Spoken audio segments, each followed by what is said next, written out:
Carry IO, RTZ 1v5 and an unbeaten Na'Vi squad, Groups Day 2.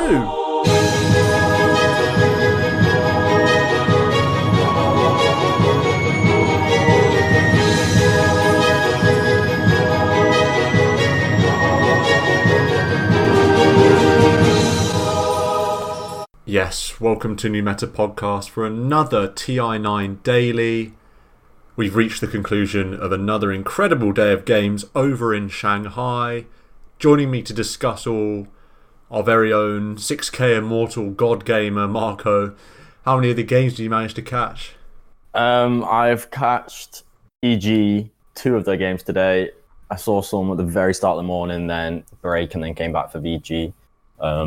So I'm very much EG specialist today. Not been able to see too much action. We watched a bit of the OG as well with the RNG in our little Discord duel game. That was quite that was quite cool.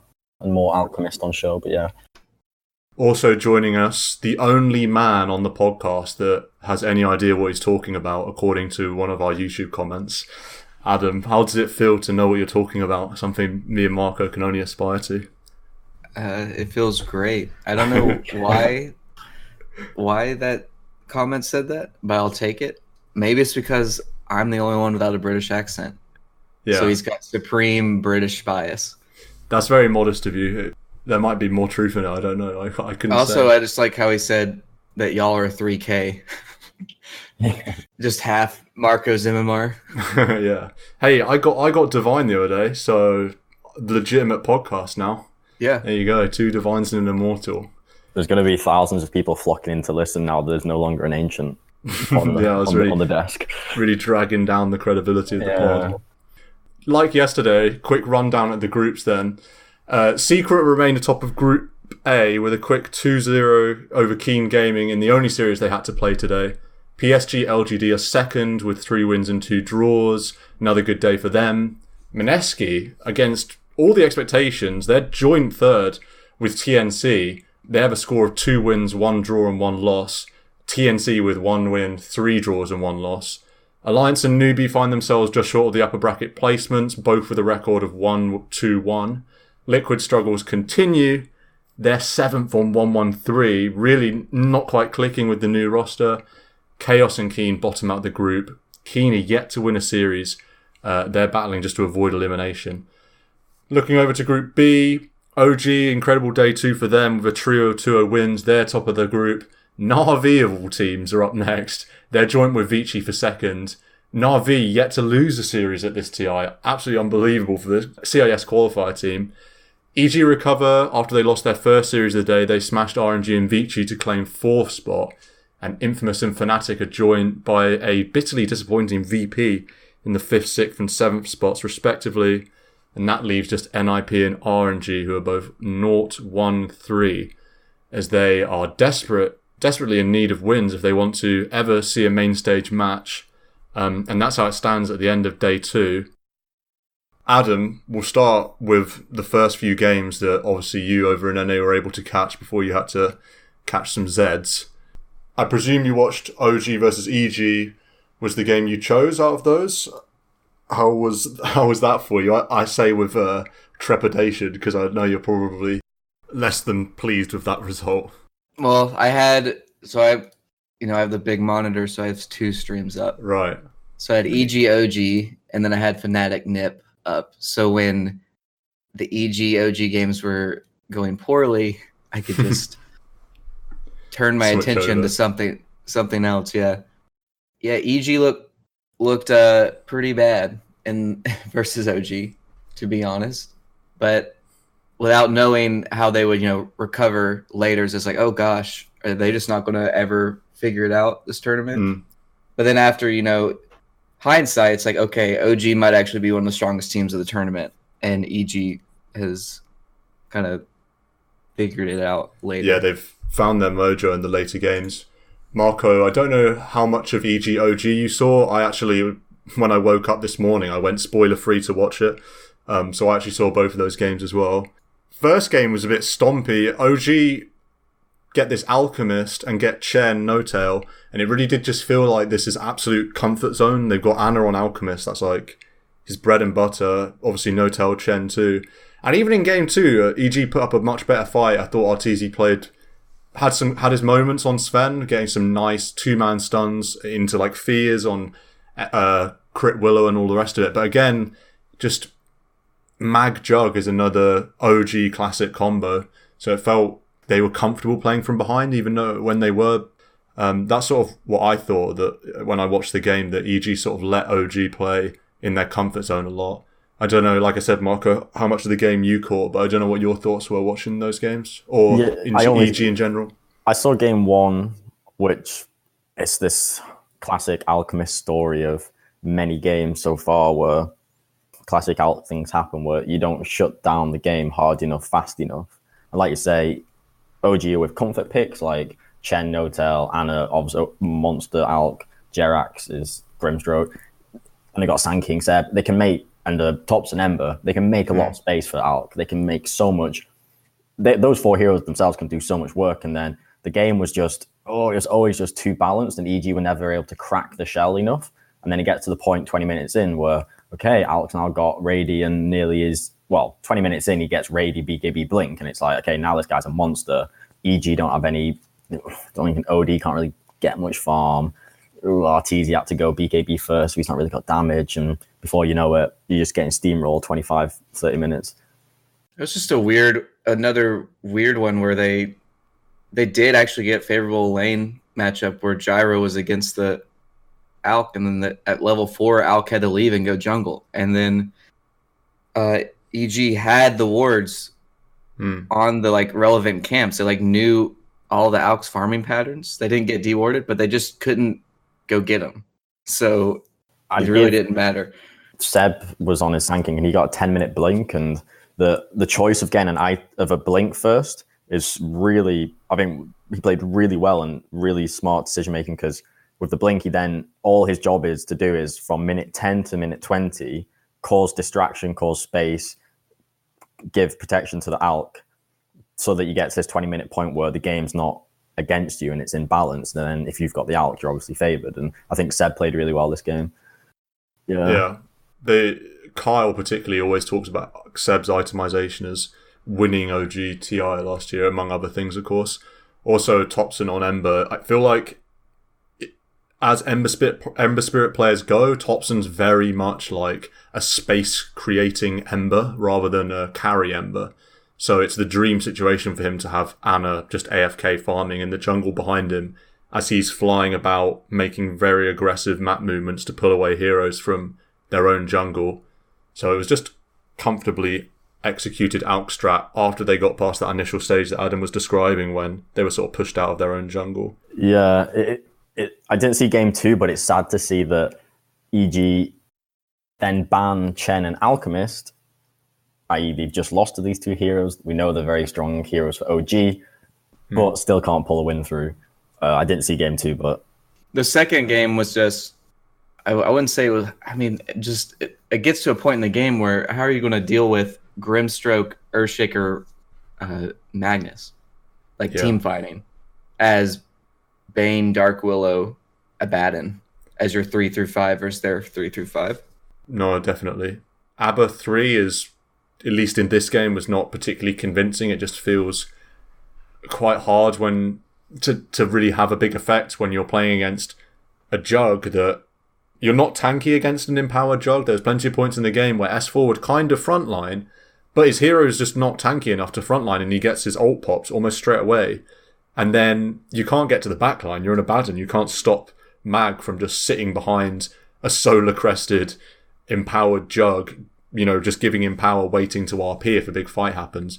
Likewise with Seb, who played the Earthshaker in this instance. And Topson went this weird Veil first Pugner. I mean, I don't really think it had much of a game impact, but it was just a bit interesting to see. I think it was the fastest Veil in a pro match or something. I saw some stat like that. He went pre-boots Veil or something very bizarre. This Grimstroke looked pretty good, and they really didn't have a lot of combos with it in game 2, except for double life drain. Game 1 they had Alk stun and Sand King stun, but it definitely shows why it's contested / a decent hero. even without the even without combos, because this leash sets up the echo slams and the reverse polarities. It's interesting to see No-Tail on Grimstroke as well. So there's a Grim on No-Tail, Jerax, Earthshaker, Topson, Pugna. These three heroes, aside from, I mean, they can all play two roles. You could have Grim 4-5, you could have Earthshaker 4-3, you could have Pugna 3-2. And then, as we know from just like the pro scene, having picks which are flexible in the role they play is really scary and really powerful. So it's pretty cool to see this like Earthshaker's played 2 through 5 so far at the tournament. Wow. He must have played a 4 somewhere. No, he's definitely he's normally 4. Oh, yeah, sorry. But he's played 2 through 5, 4 positions so far. Yeah, that's remarkable. Mate, I'll show you a pos one as. Let's stick with OG, get them out of the way early so Adam can grieve. yeah. Because they are one of the big storylines of sort of, they're probably going to be upper bracket now almost certainly after the first 2 days rather. So they play NIP in the second game. Carry IO 2 games in a row, 2 wins. If you want to hear some confused casters, Grant, BSJ, Kyle casting this series. And when IO gets last picked for OG, they are so confused, it's unbelievable. I mean, I would have been just as confused if I didn't already know the result, because I didn't watch this game live. I caught up with it after the fact. But yeah, OG's draft was Shadow Demon, Treant, Axe, Wind Ranger, and then last pick Wisp. And then we're just like, there's no carry on this team. And it's just funny listening to that TriCast try and theory craft why it's good. They had to like come up on the fly thinking like, oh, okay. Kyle's like, oh, yeah, the Ags and level 15 talent. That must be what it is. And like, let's see what happens when it gets there. They thought it was, they threw out the idea of the level 25 IO talent where you attack the tethered target combined with Wind Ranger's focus fire for like mega pewing. They were thinking maybe that's a bonus. It's definitely a bonus, but it wasn't So from what I understand, I mean, spirits, right? You said to me before we recorded, Adam, that sort of level 15, you get buffed up at level 10 with, I believe, the hero damage, or is that the 15? I can't remember which way around it is. 15 talent is plus 75 spirit damage, and then when you get the Ags, I think you also get another spirit damage buff. So it's like a double buff when you hit 15. And then they just continuously, the balls just keep spinning. With the Aghanims, yeah. With the Ags, yeah. I believe it's 155 damage per ball, and they don't go away. Yeah. I mean, carry IO. How legit, you saw game 1 and most of game 2, is this a legit strat? Is this an OG special, or what? Or was this just NIP not being, they are obviously very much struggling in these group stages. What do you think? I mean, I think it's a legit thing. It's probably just the OG thing. I feel like it's pretty tough for a team to try and, I mean, a lot of teams can take a pick from someone else's game at TI and make it work. I feel like this one might be an OG special, but it's definitely legit. It just depends on what heroes you pick around it. And it seemed like they had covered up pretty much. It just seemed like a perfect draft, really, as much as it pains me to have to watch. Because they had Axe Taunt and then Treant Root, and that's just 2 spells that lets the Wisp sit there with all the balls. They had Disruption to save the Wisp, and Treant Armor to save the Wisp, and then counter blink calls. They had Shackle Shots. There's a lot of lockdown, a lot of stun prioritized by OG, and then it lets you do kind of wonky strats and lets you experiment. And I don't even think Nip's draft was bad both games. I think they were pretty good both games, and they had a lead in both games. It's just post level 15 on Wisp, it kind of like fell apart. I really firmly believe Nip could have won game 1. They just had a couple of misspells, couple of missed opportunities, and honestly, you know what? I thinking about it now, I don't know if Wisp carry works if you don't have Shadow Demon. Yeah. Right. For the Shadow save. Demon. No, for the I'm going to cut your HP in half. Right. And then we're just going to burst you down. Yeah. That's the old Shadow Demon. You've got half your health now, and it's not even my ultimate. That one. Yeah, because it's just. Yeah. I mean, there were just fights where Fada exploded. He didn't even get to cast a spell. He didn't even cast a BKB. He just got Axe called. Then magically, 50% of his health disappears, and he gets hit with 2 wisp balls, and then he gets Axe like culling bladed. I'm like, oh, okay, that's the fight right there. Yeah. That's your 2 position just exploding off of a 5 positions W. Marco, you caught most of Game 2 of OG versus RNG in the last series of the day. Alchemist, obviously one of the premier picks, and Shadow Demon. OG are able to overcome it. RNG, much like NIP, they are struggling a lot, so it's not as though they overcame, say, like a Team Secret Shadow Demon draft, but cool plays. Monkey King, the first pick of the tournament, finally, Topson brings out his level 25 voice lines on the Monkey King. Yeah, I think OG with Monkey, Topson, and Slark and a very good Slark. I think this game 2 came down to the brawling was just a class above RNG. I think RNG they've got the Shadow Demon, they've got the Alchemist, 2 very strong heroes. OG picking out a new hero like an unseen Monkey King, but even if you could give draft advantage to RNG, and at points in the game, RNG, I feel like, well, in the first 20 minutes, they were kind of edging ahead, but OG's class came through with the brawling, I think. RNG were very far ahead, or it's always deceptive with an Alchemist because you're like meant to be ahead, if you know what I mean. But yeah, they definitely had a chance to win. I mean, 43 minutes, Alchemist came online, but it's just when you're against Slark Anna's ability to get in and out of fights somehow in this game was the amount of times he survived on a slither of HP is just obscene. And Topson, he had classic Topson. He has some feedy deaths where he just gets caught in a tree and just dies, and you're thinking this is really bad. He just fed, but then he also, with this sort of knife edge play, found a couple of huge Wukong's commands as the enemy team's retreating, and that just destroyed Seb Tree. He was 8-0 at 8-0 at 12 minutes, and then he feeds 4 if not 5 deaths in a row, like deaths without which achieved no value. So like really kind of feedy deaths getting caught out. Topson also had a couple really impactful buybacks, and again OG like making the fights happen. Anna's so aggressive in team fights going in and out, and the fights just OG managed to make it happen the way they want and come out on top, and Tree good for that as well. The Jerax got Ags on his Grimstroke. That was quite rushed funny. Ags, yeah. He was more farmed than Seb. Seb was playing position 4 really, and Jerax was a position 3 Grimstroke in this game. Yeah, he got the illusion on Ags, so like dark illusion and dark portrait. Yeah, dark portrait. And a couple of moments in that game that was slapping pretty hard. That was quite cool.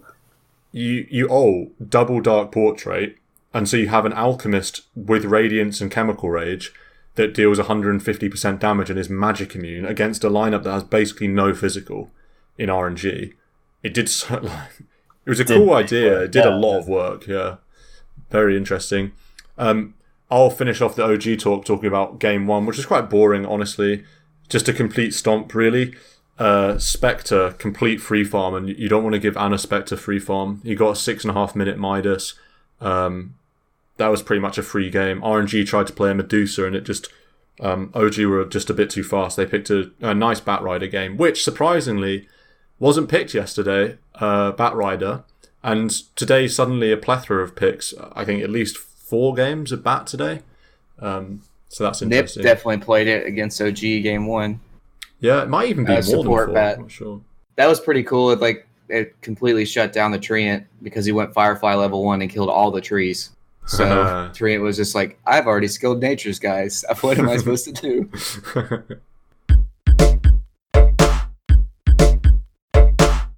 Let's talk about EG. Marco, you watched EG versus Vici at the end of the day, which sort of, I don't really know what to describe as other than a big relief, and it really looked like EG had found their mojo after obviously a torrid start. They 2-0'd RNG, probably a big confidence booster. They'd be very much expected to do that. Yeah. RNG really struggling. And then it sort of culminates at the end of this day with this great performance against Vici. Yeah, definitely.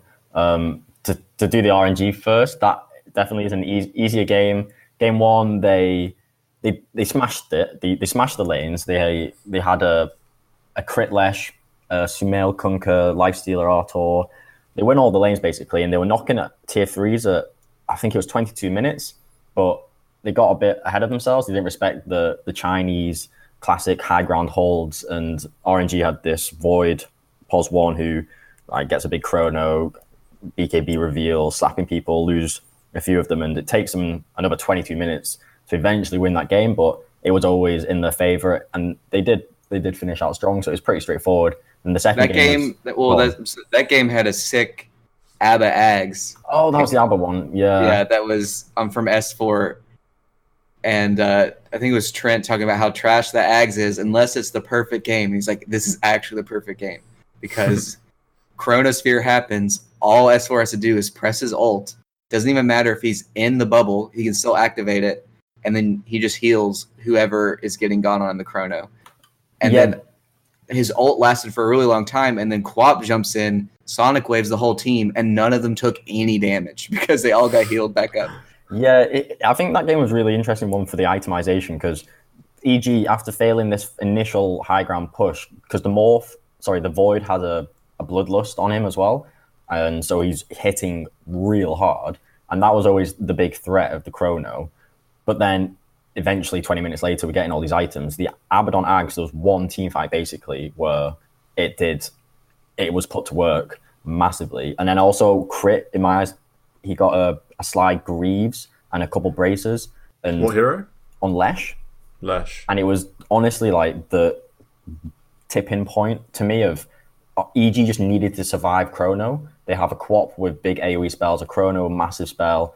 Survive all that and you'll be fine. And eventually these items came out, and like at 40 minutes when they take a big team fight, it looked kind of silly because this Abaddon healing everyone, these aura items, it looked like EG took no damage, but it took them ages to get to that point.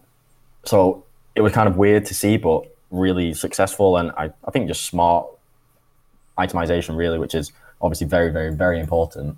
So that was good to see.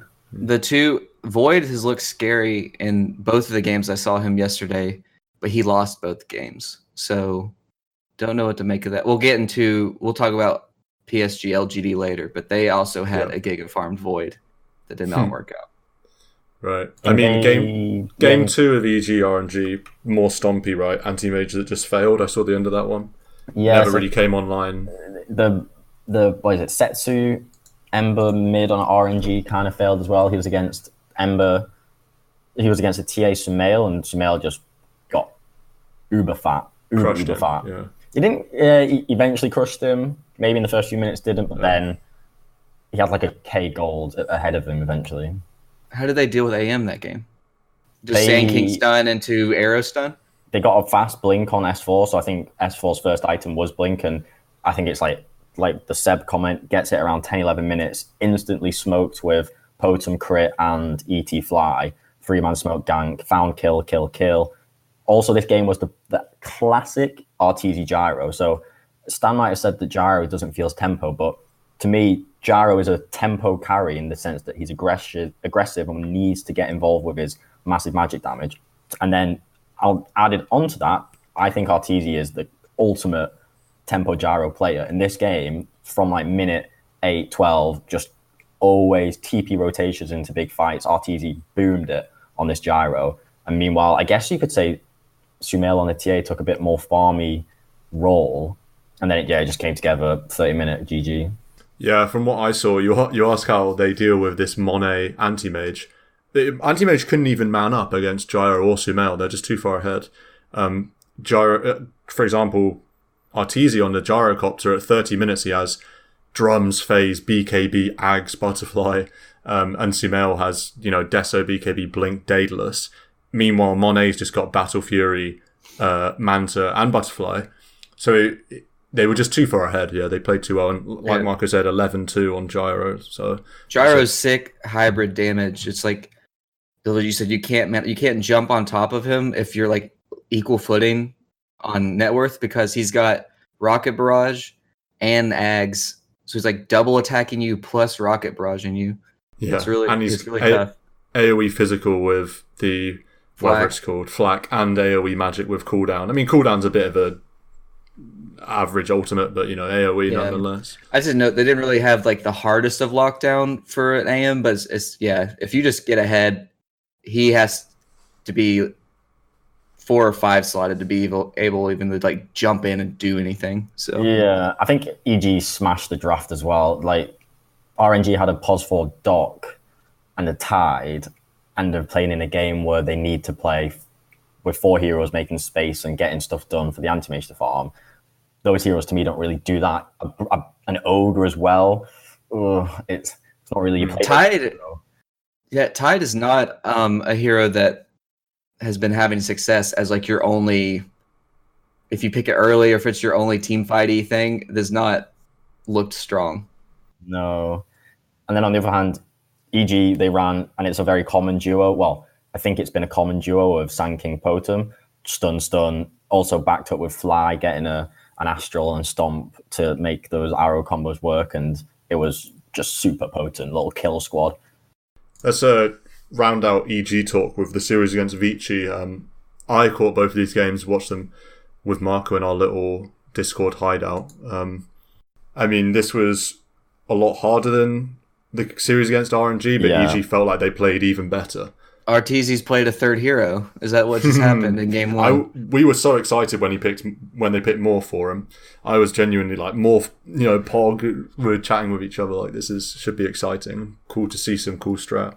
Yeah, the Morph Dark Willow Ags strat is pretty fun to watch. He morphs into Dark Willow, gets his Shadow Realm Ag, so he's just pepping Kayukans from like 1,000 range.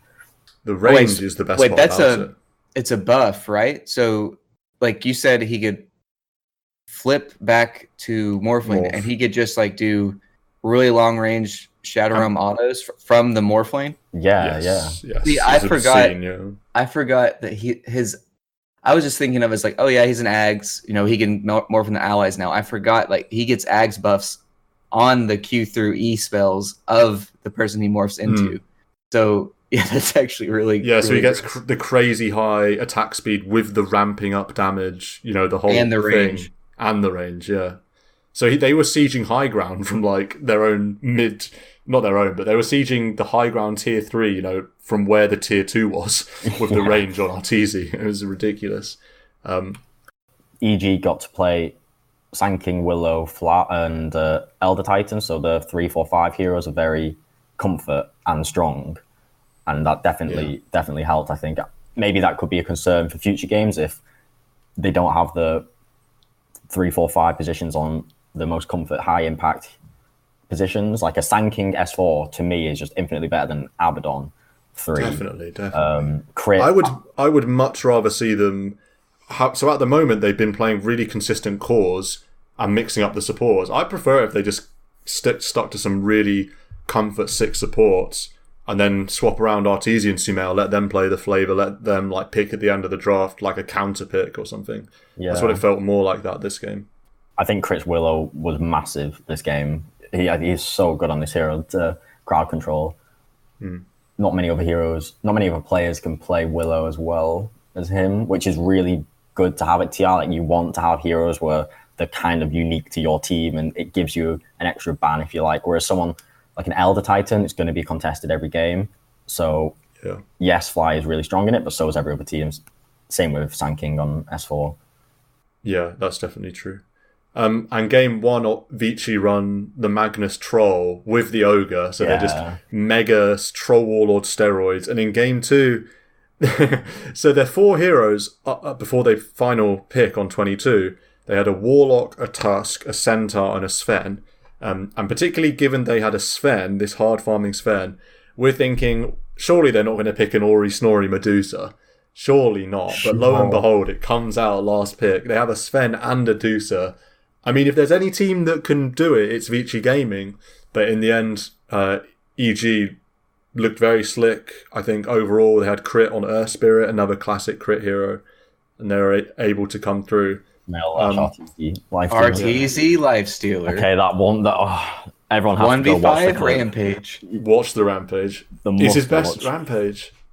It has to be one of the best Rampages in Dota, Pro Dota. It reminds me of his... I think it was last TI had that Lifestealer, or maybe 2 TIs ago, where it's OD casted and they were like, RTZ on his Lifestealer's getting bullied because he kept getting dragged left, right. He was like 1v4 against some team and he was getting kited, but then turned it around with these bashes. Some people might remember that play, but this one, honestly, is one of the best Rampages you'll ever see. So 1v5, 15% health at the start. Only Lifestealer can win a fight like that. Yeah. Level 25 Rage just lasts forever. He just smack. Me and Stan lost it. Oh, it was just so fun to watch. Dota God smiled upon him so you get that first hit bash against the TP out. Yeah. And also, the fact that it was Toby casting as well just makes it a classic clip now. And actually, looking at it, that was S4's only death of the game. Very good. It was just how it starts, right? Yeah. RTZ jumps. The Sand King tries to get away. Sand King dies. It's his only death. And then RTZ jumps out and is like, I'm not stuck in here with you. You're stuck in here with me. And then he starts smacking. Also, this Rampage was no fun. We're way ahead. I'm just going to get a Rampage, because we're already way ahead and it's the final fight. GG. This was super important. If RTZ had died there and all 5 of Vici had survived, it was getting to the point in the game where Medusa was looking scary. Sven had a BKB. Vici were definitely coming back into the game, having been down a lot with obviously a very greedy core lineup. And obviously this Rampage pretty much secured them the game. So it was really huge impact. Because EG, at that point, it was looking like it was getting towards an even game, even though, of course, RTZ couldn't take any damage with the AC and the Solar Crest active and the Medallion active. And there's a Medusa just doing her best to split shot out, make something happen. But yeah, RTZ wasn't taking anything on Lifestealer. It was a really, really good Lifestealer game. It was cool. The itemization again. So very certain that if someone has 2 Solar Crests, they wouldn't stack. 2 Medallions wouldn't stack. 2 mechs don't stack, etc. But what EG did, they'd have 1 Medallion and 1 Solar Crest, and they both applied. And so there were points when EG were pushing and Lifestealer had something like 12 plus 51 armor. Because there's a Chen as well with some random creep and AC and 63 armor that guy's pushing with. It's crazy. In terms of other storylines, LGD had another good day. I don't know if you caught any of LGD versus Newbie Adam in the second series. Yes, that's one of the games I wanted to talk about was game 2, where Ame... So it looks like Ame played Void both games. So it went 1-1. But I guess I saw a little game 1. Newbie tried a 4-position Visage. It took a while for him to get level 6. I just feel like they kind of got rolled over in 24 minutes. Seems like Kunkka lineups can kind of do that sometimes for LGD. Like I've seen Kunkka in the game pretty early, just run buff, Enchantress pepping from the back. Then you have Chronosphere. And game 2, though, is a 67-minute slog. And our from what I've seen, second Mega Creep comeback. Wow, I didn't realize it was a Mega Creep comeback. Yeah, so it's kind of like the same as the Alliance Secret, where the team that gets Mega'd kills the cores on the way out. Right. They don't have buyback, and then they're able just to go mid and win before the cores come back.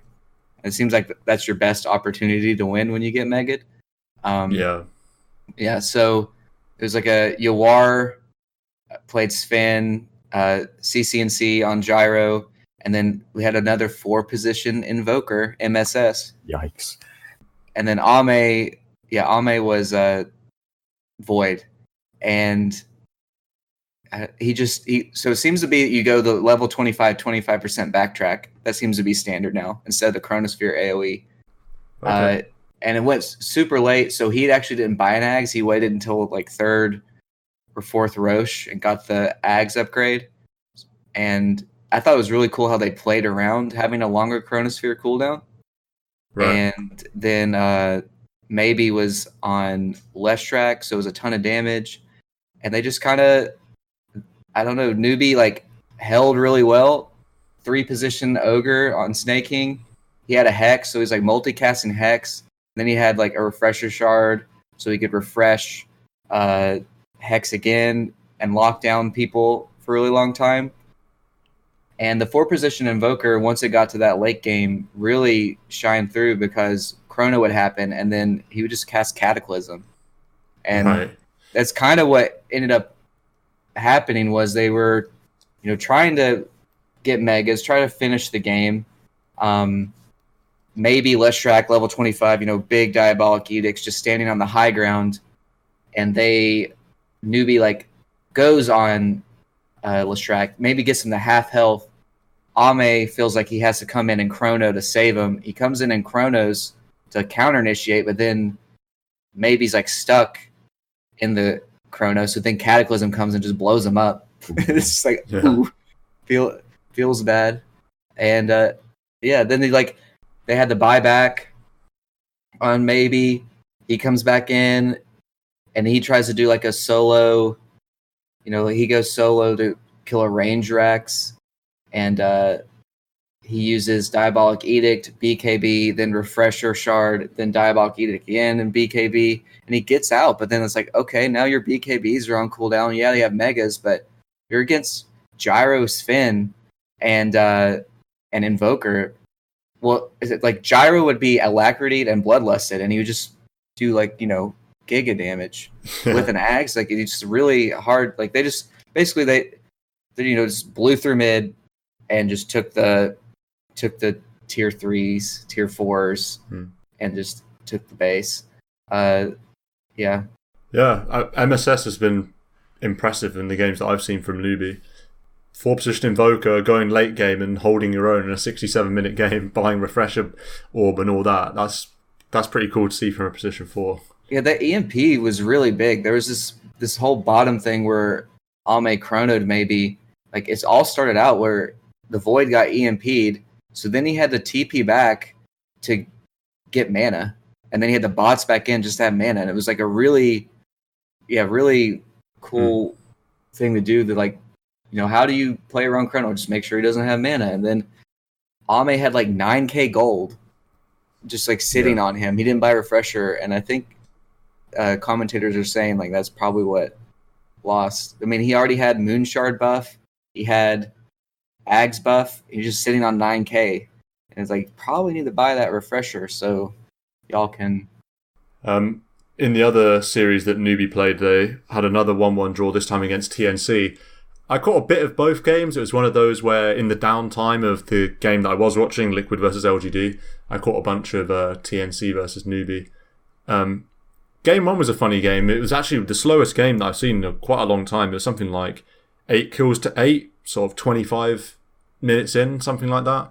Not a lot of action. Both teams wanted to bring it late, but Newbie were just, I think, a bit better. I didn't see the very end of the game. I saw them get a little bit ahead with some great team fights.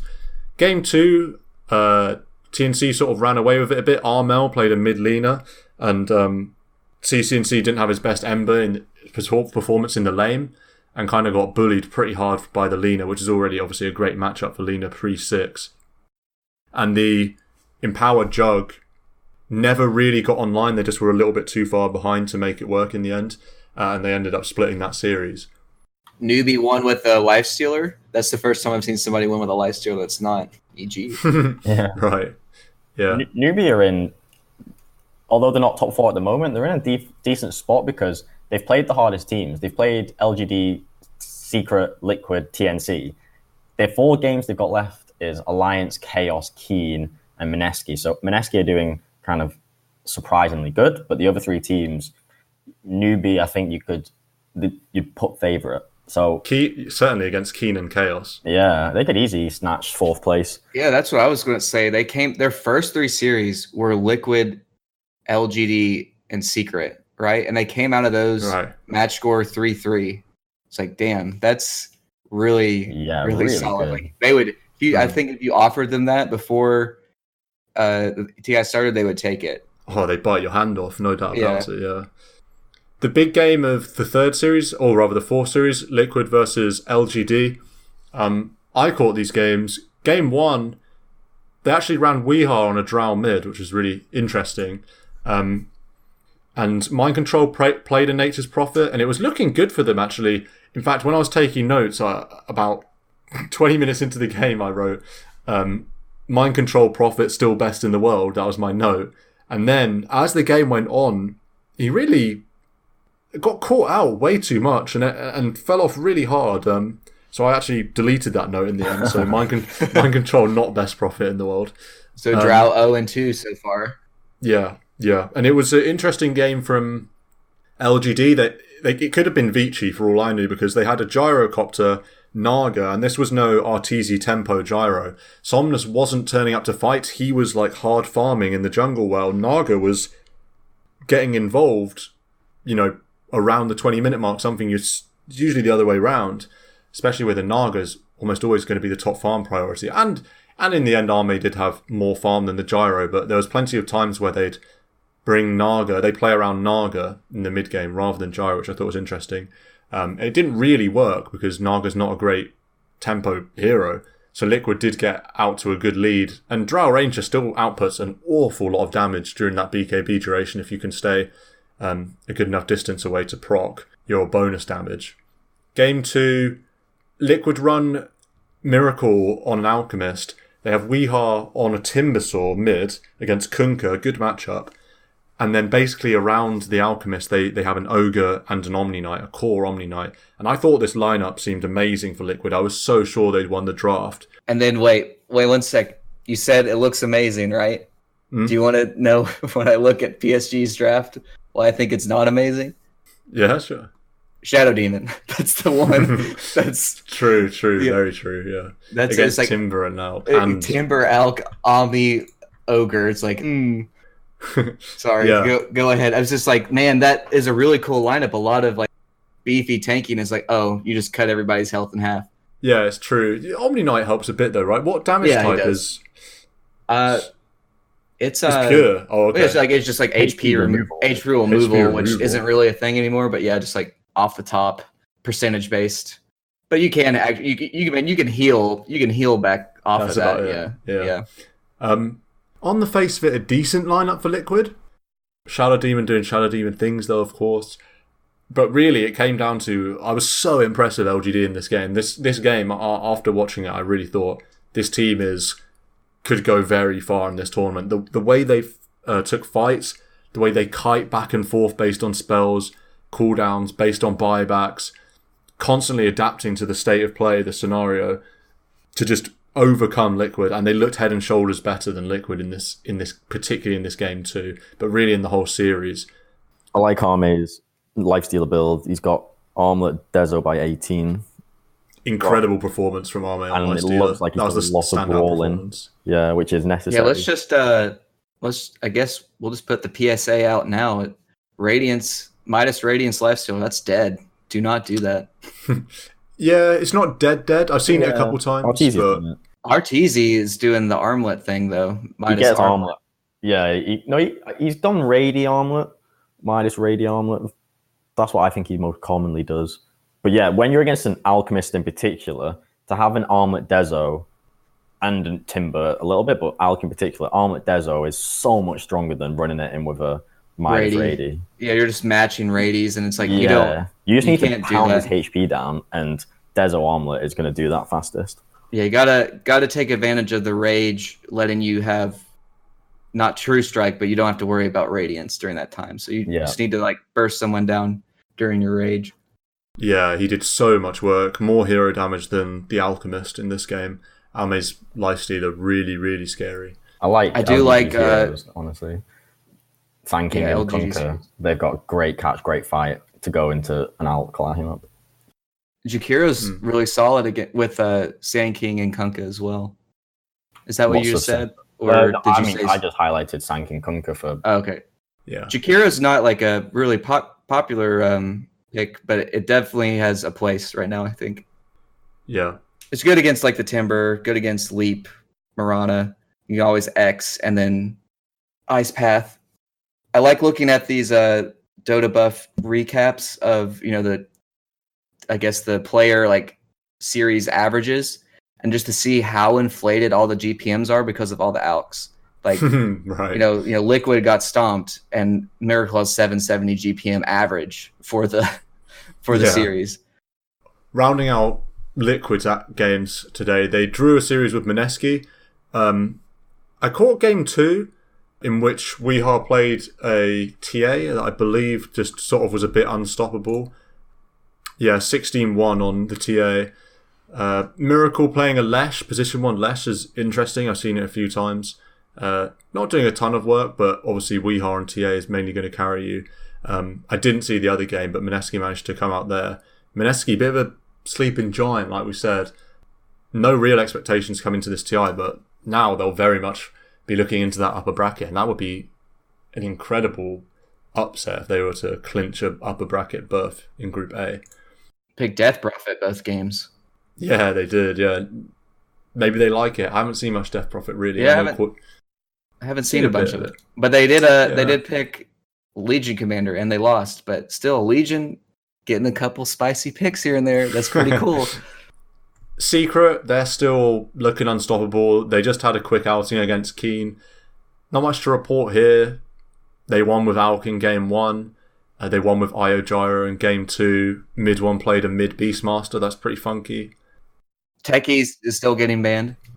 Really? That must be the only team that Techies just has to be respect banned against Puppy. That's quite funny. I wonder if they'll pick it, because I know when they played Liquid on day 1, it was uncontested and they didn't pick it. So some teams still scared. Secret are in a good spot of when you smash day 1 and 2, you are guaranteed, nearly mathematically guaranteed top 4. So they can just piss around with drafting now and keep strats in play or practice wacky strats.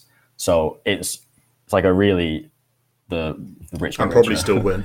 They'll probably still win, but being able to have this experimentation period is pretty sweet. Sure, yeah. Well, that was part of the TriCast of the OG NIP game, and that's what they were trying to think about. It's like OG was in a decent spot. They had only had 1 loss so far, and it's like, why not try this IO thing?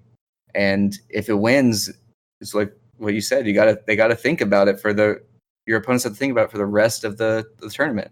So yeah, certainly. And then they just doubled down and went with it game 2, so they really had to think about it now for the rest of the tournament. Yeah.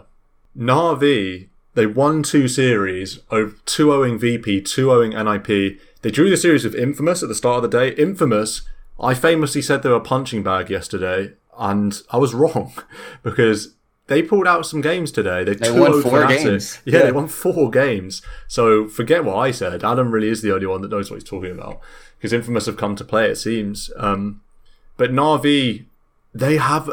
I've been saying to Marco, I've been crying all day long. Na'Vi, they've picked the same heroes every game, and they're damn good at them. They don't lose, particularly against VP. So in game 1 of VP, they pick AA, Earth Spirit, Razor, Axe, and a Sven. Oh my god, I just opened the draft. That's hilarious. They win. VP with no respect for Na'Vi. Let them pick AA, Razor, Earth Spirit, Axe, the same 4 heroes again. They only change 1 hero. They just change Crystallized hero. He plays Bloodseeker instead of Sven. Other than that, it's exactly the same. And they win hilarious. Again. So these heroes need to be banned. And ban Alchemist while you're at it, because a Crystallized loves playing an Alchemist. Razor, not really picked up by other teams, but they run it on Magical mid, and he makes it work. So Na'Vi, be interesting to see. I think when it gets to the main stage, I don't think teams will necessarily let them get away with this, but they're picking their heroes and they're winning their games at the moment. Razor doesn't even seem like a good hero in the first draft. It's like it's good against Arc Warden and lane, but like late game, you have to, you suck one Arc Warden, he's got the other one. and you're not gonna link to a Leshrac. So that's really interesting how it still it seems even worse in the second game. I mean, who are you linking there? Weaver gets away easily. OD's hard to link. He's got Astral. And then Phoenix. I mean, you're not linking Phoenix, surely. They picked the Razor after VP have picked Tide, ET in the first phase. So picking it into 2 melee, a 3 and 4 or 3 and 5 is fair enough. I mean, it's good for the AoE damage. It's good against Arc with like the bubble and stuff. You just unstable current and have your ult going and stuff. Still good, but it's really cool how they went for the same heroes back to back. Right. Yeah. Yeah. Why change a winning strategy? So you didn't handle it first game. Try it again, and we'll just change the one and pick. Counter pick one. Bloodseeker for the Weaver. That's pretty cool. Yeah. One other word on Na'Vi as well. They in their game 1 against Infamous. I didn't see this game. All I saw was a 63-minute game in which Na'Vi had Broodmother and Alchemist. So I don't want to watch that game. I just want to congratulate Infamous on winning for the good of pub players, overcoming Alch Brood in 60 minutes. No 5-stack should have to go through that. Before we wrap up this ep, is there any other games you want to cover? I know you mentioned you watched most of Fnatic NIP. Was that particularly interesting series, or? All I'll say is that there's a 63-minute game. There's the Nips only win so far. And they had a 70,000 gold lead when the throne exploded. My goodness. It was like really, I mean, they had an Alch, so that of course inflates. They had Alch Gyro, but they just couldn't break the base against Naga, SF, Lesh, Shadow Demon. So it just went really long. Didn't feel like it was, well, it kind of got to a point where like once you're plus 55,000 gold lead ahead and more, it's like it really doesn't make any difference at that point. So it was like, oh man, they might not be able to break the base, but they did. So that was really that was Nip's only win, and that was also kind of just funny. That's one of the biggest gold leads I've seen in a really long time. Might be the biggest. Yeah, Nip are definitely, they look a bit rocky. I'm looking at Group B. It's kind of uncertain which team's going to finish last. There's no battle between NIP and RNG. Even VP are like too close to the bottom. True, very true. Yeah. So last place. Nip still has to play Infamous. Open. Yeah, I mean, it's like Nip isn't even playing that bad. They're not playing great, but they're not. I've watched a lot of the games. It's not like they're just getting rolled over really hard. It's just it gets to a certain point and then something doesn't click. It's great to see though, because very often, very, very often in TIs, each group will have some punch bag that comes last, like clear last. And like we said, we thought, oh, maybe Infamous is that team, and they're not. And now Group B, it's like genuinely no one is. I mean, RNG are joint last in the table, but they look quite good in the game. They took off VP, so it's really hard to say. Maybe Group A is a little bit clearer with Keen and Chaos vying for the last place, but it's good to see really competitive games all the time. Definitely. And it's also not clear in either team who particularly is going to be upper bracket. All we can say for certain, I think Secret and LGD for certain in Group A will be upper bracket, and I think OG for certain in Group B. But other than that, there's going to be a lot of tiebreakers, I reckon. Day three is moving day. That's where it gets settled out. For sure, yeah. And hopefully going into the last day, the mini day on day 4, we have some crunch matches for upper bracket. Oh man, so day 4, one of the last games of the group stage is EG Nip. And I can just imagine Nip like have done crap. EG just need one game to like clinch at top 4 and they go 0-2 against PPD or something stupid. Yeah, PPD is like, there's few teams he'd rather play. He just licks his lips seeing EG. Yeah. It's like time for the PPD special. So we'll have to see about that one. Marco, anything else to add before we wrap up? Nothing more from me. I'd probably just say the meta of TI heroes is becoming a little bit more defined. Your ogres, your ETs, shadow demons, gyro as a pos 1 most common, and then Potem, Sand King, all flavor right now. Ring of Basilius in every lane. Ring of Bazzi's flavor. Yeah. don't think I've got anything particularly else to add. Only other games that I watched in full was I saw Mineski versus Chaos, which really wasn't a very good game in game one, just a Mineski stomp. Game two, a little bit interesting. Matumba Man not playing mid anymore. He went to carry for them, and Faded went to mid, which is really interesting to happen mid-tournament for a team. It sometimes happens, but usually when it does, the position one will play a position one just in the mid lane. But in this game, Matu played Lifestealer, Faded played OD. You can't imagine they've been practicing much of that, but they actually performed okay there. They did lose in the game though, but it was better than game one, in which they just sort of got stomped really. And yeah, that's it. So, thanks for joining us on game 2 for this new meta TI Daily podcast. We'll be back again tomorrow for Moving Day. Join us again then. Plenty more Dota to be played. Bye.